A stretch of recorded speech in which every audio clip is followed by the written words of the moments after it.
Hi there, and welcome to Storytime with Kay. Today we will read Franklin and the Tooth Fairy by Paulette Bourgeois and illustrated by Brenda Clark. This book was published by Kids Can Press in 2011.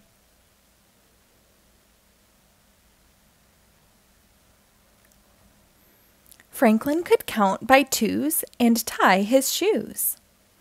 He had lots of good friends and one best friend named Bear. Franklin and Bear were the same age. They lived in the same neighborhood. They liked the same games.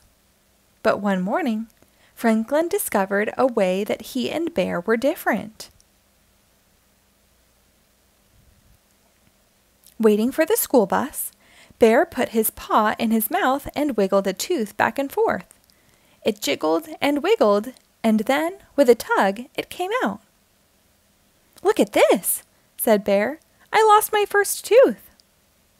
Franklin was startled. There was even a little blood on the tooth. "That's terrible. How are you going to tell your mother?" Bear laughed.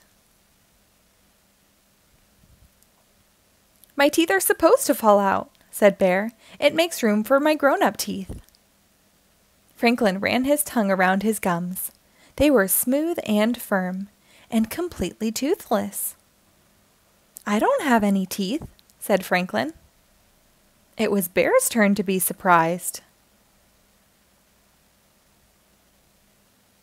Franklin's friends shook their heads sadly. "Too bad," they said. Franklin wondered why. He had never needed teeth before. Bear wrapped his tooth in a bit of tissue and put it in his backpack. "I need to keep this safe," he said. All the way to school, Franklin wondered why Bear wanted to keep his old tooth, especially if he was going to get a brand new grown-up tooth. Now that was exciting. "Why do you want to keep your tooth?" asked Franklin. "Won't you get a big one soon?" All his friends looked at him with amazement. "Don't you know about the Tooth Fairy?" asked Fox. Franklin shook his head. "At night, before you go to sleep, you put your baby tooth under your pillow. Then the Tooth Fairy comes and takes the tooth away," explained Fox. "But that's stealing," said Franklin. "Besides, what does the Tooth Fairy do with all those teeth?" There was a long pause. Bear scratched his head. Fox swished his tail, and Rabbit twitched. "I don't know," said Bear, "but she always leaves something behind." "One of her own teeth?" asked Franklin. Everybody laughed. "Oh, Franklin," said Fox, "the Tooth Fairy leaves a present." Franklin wondered what kind of present a Tooth Fairy would leave. "I hope I get some money," said Bear. "When I lost my first tooth, I got a new book," said Raccoon. "I got crayons," Fox said. Franklin rubbed his gums. He wished he had a tooth to leave for the Tooth Fairy. He wanted a present too. Bear showed his tooth to Mr. Owl as soon as he got to school. Mr. Owl was very excited. "Losing your baby teeth means you are growing up," he said. Franklin did not say anything. He had no teeth, but he wanted to feel grown up too. Franklin was quiet for the rest of the day.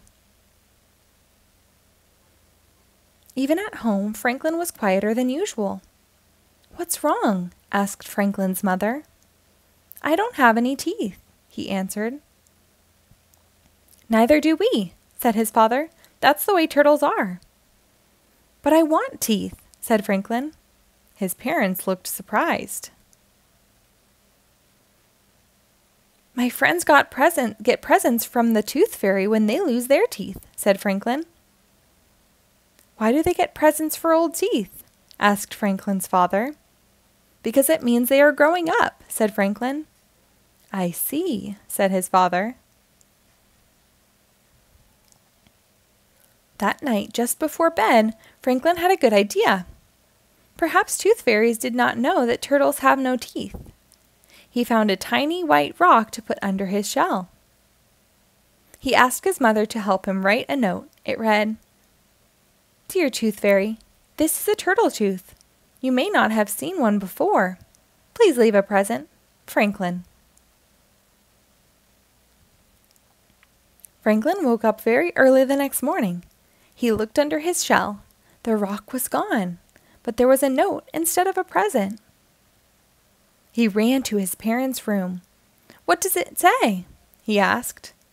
Franklin's father put on his reading glasses. "Dear Franklin, sorry, turtles don't have teeth. Good try. Your friend, the Tooth Fairy." Franklin was very unhappy until he noticed a big wrapped package near his breakfast bowl. "Open it," said Franklin's mother. Inside was a beautiful book. "Who is it from?" asked Franklin. "From us," said his parents, "to celebrate your growing up." Franklin stood very tall. "Thank you." From then on, Franklin didn't worry about being different from Bear. He knew that, in all the important ways, he and Bear were exactly the same. The end. Thank you for reading along. Be sure to rate and follow us for new episodes posted daily.